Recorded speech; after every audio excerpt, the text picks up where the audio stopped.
Hey, that's terrible. Is that how you treat your mother-in-law? She's like a wicked wife. Not cooking for your mother-in-law's meals. Seriously, what a wicked wife.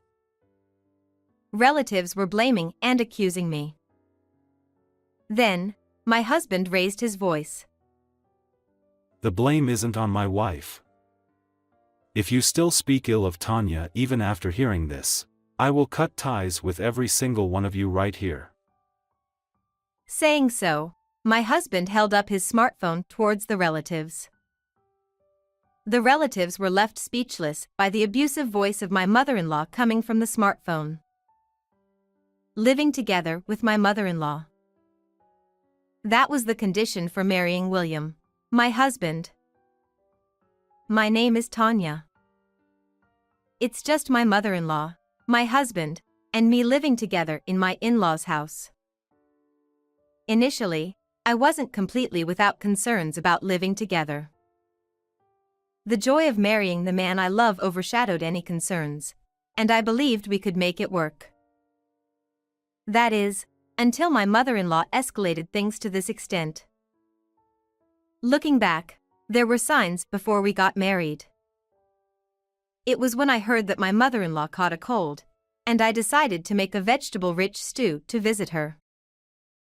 While my mother-in-law showed gratitude in front of William, as soon as he left the room, she said something else entirely. It's quite rich in flavor, isn't it? Then, I can't eat this at all. She put down her spoon. My seasoning was off. I should have thought of a different recipe for my unwell mother-in-law. At that moment, I reflected on my shortcomings. At the same time, I couldn't help but feel a bit uneasy being criticized for my cooking in his absence. The cold gaze my mother-in-law gave me with a sigh is something I can't forget even now. A few months later, we got married and started living together. Tanya, can't you even do this? You really are a naive young lady, aren't you? She makes sarcastic remarks on various occasions. Especially when my husband was away on business trips, her actions got worse. And so, my mother-in-law's presence became a source of distress for me. However, I didn't tell my husband about it in the beginning. He was already busy and I didn't want to burden him with unnecessary worries. Plus, since my mother-in-law acted nice in front of him, I thought he might not believe me even if I told him the truth. That's what I thought. Furthermore, I felt ashamed to let anyone know about the domestic concerns so early in our marriage. Therefore, I couldn't bring myself to confide in my friends or my own family. Could you wash all these dishes again? And don't forget to mop over there. Her orders increased day by day, and I began to be treated like a servant. When my husband went on long business trips, the atmosphere at home became like hell. I thought I was doing everything I could, but I was constantly criticized for not doing enough housework.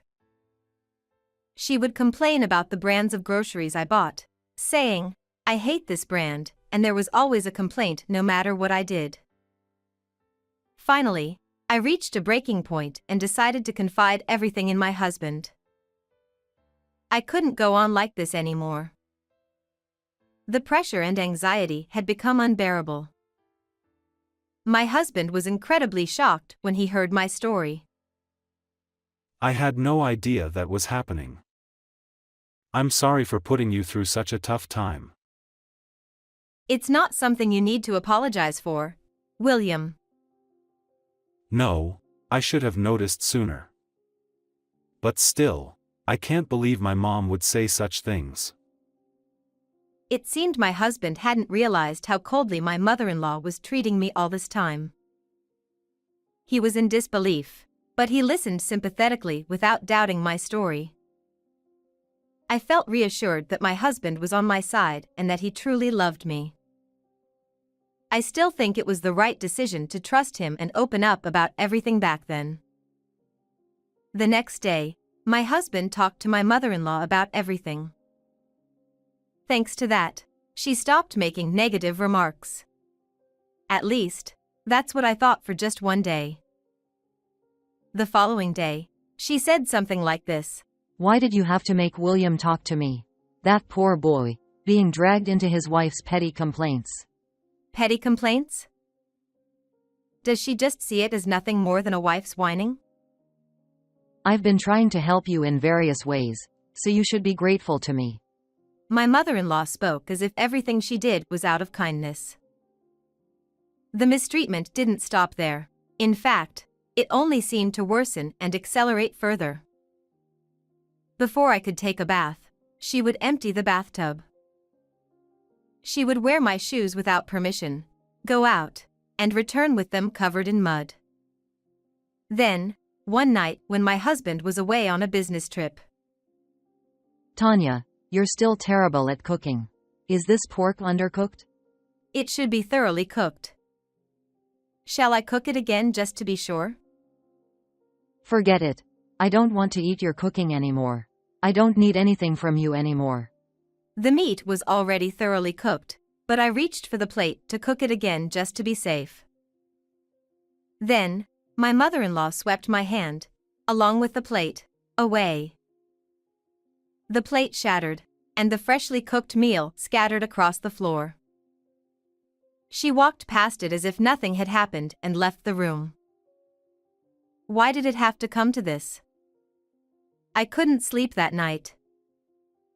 I had no strength left to argue back or hope that my mother-in-law would change someday.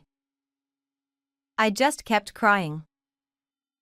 When my husband returned from his business trip, my husband quickly noticed my distressed demeanor. What? This is outrageous. Even though she's your own mother, this is unacceptable. My husband, utterly disgusted, confronted my mother-in-law the next day in front of me. You're despicable. I'm deeply disappointed in you, Mom. It's horrifying to think I'm the son of such a parent. My husband became remarkably emotional, shouting at my mother-in-law. His disappointment and anger towards his mother must have been immense. Perhaps shocked to receive criticism from her own son, my mother-in-law's face turned pale. However, she never admitted fault. Right, everyone's coming today, so I should start getting ready. She abruptly changed the subject. That day, we had plans for relatives to come over for a meal. My mother-in-law hurriedly headed to the kitchen. I'll help too. I followed her and offered to help. Tanya, you don't want to be around me, do you? It's okay if you skip today. Her tone was gentle, but she couldn't resist throwing in a hint of sarcasm. Despite this, my husband and I managed to compose ourselves and began assisting with the preparations for the meal. Later, as the relatives gathered, I placed the dishes on the table. Hey, there's one missing here. There's no dish in front of your mother-in-law. In response to this, I said, I cooked today, but apparently my mother-in-law doesn't want to eat my food. Ha! I've been told not to do anything by my mother-in-law herself. Wait, are you serious? Hey, that's terrible. Is that how you treat your husband's mother? She's like a wicked wife. Not cooking for your mother-in-law's meals. Seriously, what a wicked wife. The relatives were blaming and accusing me. Then, my husband raised his voice. It's not my wife's fault. Don't call her a wicked wife. You don't know anything, so don't say such things about Tanya. Saying so, my husband held up his smartphone towards the relatives. If you still speak ill of Tanya even after hearing this, I'll cut ties with everyone here. What came from the smartphone were the hysterical tirades of my mother-in-law. Just looking at you makes me irritated. You're in the way. Get out of here. It was a series of verbal abuse directed at me. Forget it. I don't want to eat your cooking anymore. I don't need anything from you anymore. I had been recording my mother-in-law's habitual verbal abuse. It was a suggestion from my husband to protect myself. The relatives were left speechless after hearing the audio.